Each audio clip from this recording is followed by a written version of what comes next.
Olá, bem-vindos ao quarto episódio do nosso podcast O Sono é um Superpoder.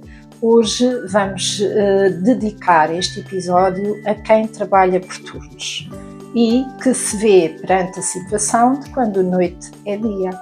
Antes de eu vos dar aqui algumas dicas de como diminuir o impacto que o trabalho por turnos tem no nosso organismo e na nossa vida, vamos recolher os testemunhos e o que é que algumas das pessoas, nossas colegas que trabalham por turnos, se sentem em relação a isso. Portanto, venham comigo. Olá, Fernanda, obrigada por colaborar connosco aqui no nosso podcast de Quando a Noite é Dia. E diga-me uma coisa, há quanto tempo é que faz turnos? Há 3 anos. 3 anos. E como é que se sente relativamente ao seu sono e ao seu descanso? Como é que o trabalhar por turnos tem influenciado o seu sono? Sinto um pouco mais desgasta, né? Fisicamente, mas também eu não estou a fazer exercício. Isso também não contribui, né? Tudo bem. Mas vou começar, vou voltar. Faz bem. E quando sai de noite, como é que é a sua estratégia, como é que é o seu dia? Sai de noite, sai daqui durante o turno da noite e depois? Então, o que eu costumo fazer é chegar em casa, não ficar no telemóvel, nem ver TV, porque isso me distrai, mas é tomar um banho, comer um pequeno almoço reforçado e deitar. Isso funciona para mim. Se eu deixo de lado as distrações, eu consigo pegar no sono logo que eu chego em casa, após um turno da noite, né? Ok, tá bom. Então, parece-me que a Fernanda até faz aqui, tem uma estratégia correta, toma um pequeno almoço reforçado, que é importante. Com fome a pessoa não consegue dormir, mas também com o estômago muito cheio também não vai dormir bem. O banho, para umas pessoas resulta, para outras não. Portanto, cada um depois tem que encontrar o que resulta melhor consigo. Mas faz uma coisa muito correta, que é ir dormir quando sai de noite. E guarda para fazer as suas atividades domésticas e de vida depois de dormir pelo menos umas 4 a 6 horas.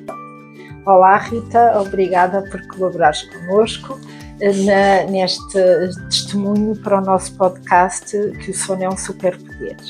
E diz-me, gostava que nos desses a tua opinião e o que é que tu sentes, quais são as tuas dificuldades relativamente ao trabalho por turnos e como é que o trabalho noturno impacta no teu dia-a-dia.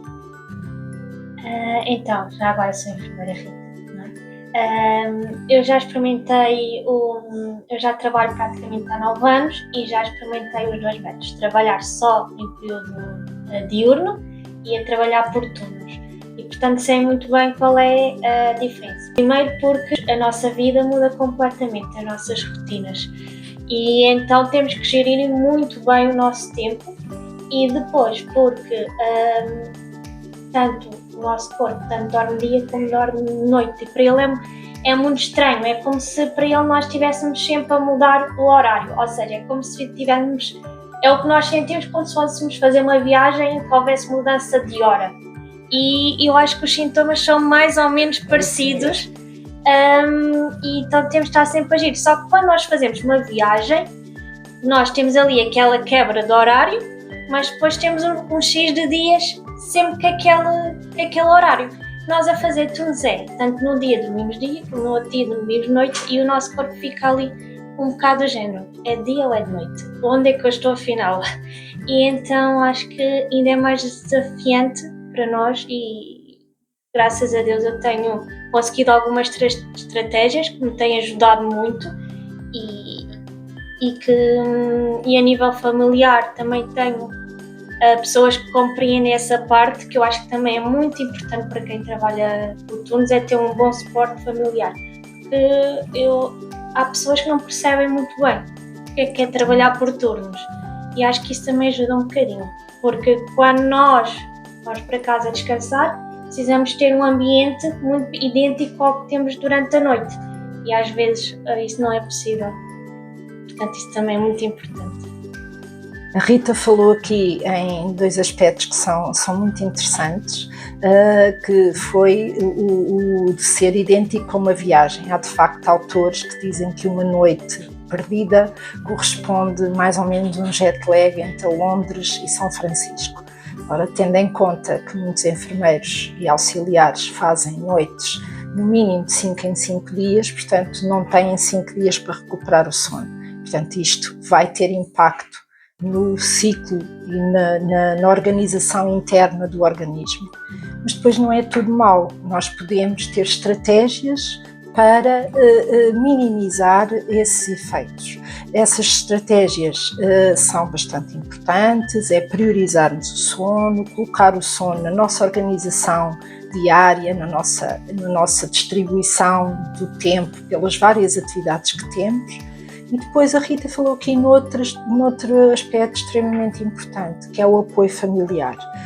Muitas pessoas que trabalham por turnos isolam-se, porque estão um bocadinho desfasadas dos outros, e há famílias e há companheiros e companheiras que não entendem bem o que é trabalhar por turnos. Portanto, a pessoa conseguir ter um ambiente familiar e social que respeite os períodos de descanso e que respeite que a pessoa trabalha por turnos é extremamente importante. Obrigada, Rita. Então, recapitulando aqui algumas ideias, até algumas dicas que as colegas foram dizendo, o que é importante reter? É importante que precisamos de priorizar o nosso sono, quando organizamos a nossa agenda, ver quando aceitamos trocas, quando fazemos os turnos, ver onde é que eu vou dormir e se tenho tempo suficiente para dormir.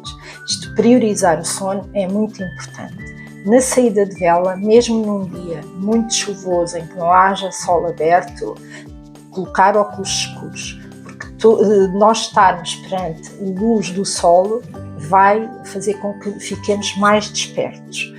Não usar ecrãs mais ou menos 1 hora antes de ir dormir, tentar dormir logo na saída de vela, fazer uma refeição pré-ir dormir reconfortante, mas sem ser exagerada, de preferência incluir uma proteína, preparar o quarto para dormir, quarto um ambiente escuro, com uma temperatura amena, colocar tampões nos ouvidos, uma venda, sabemos que há barulhos, pode-se pôr alguma música de fundo assim mais tenue para nos ajudar a dormir. Isto é no dia da saída de noite. No nosso dia-a-dia, pensar em priorizar o sono, ter hábitos de vida saudável como alimentação, exercício físico, pensar em que estes 3 pilares são essenciais. Não esquecer que também é importante na entrada de vela, portanto no dia em que vamos fazer noite, fazer uma cesta profilática, que pode ser cerca de 1h30, que é para não termos tantas horas sem dormir seguidas. E por último, não esquecer o apoio social e organizar o sono e a nossa vida de forma a manter os contactos sociais, não nos isolarmos, mas ao mesmo tempo educarmos as nossas relações mais próximas, os nossos familiares e amigos, que há determinadas horas que não atendemos o telefone porque estamos a dormir, que precisamos também de manter contactos sociais, mas precisamos de respeitar o nosso descanso. Obrigada.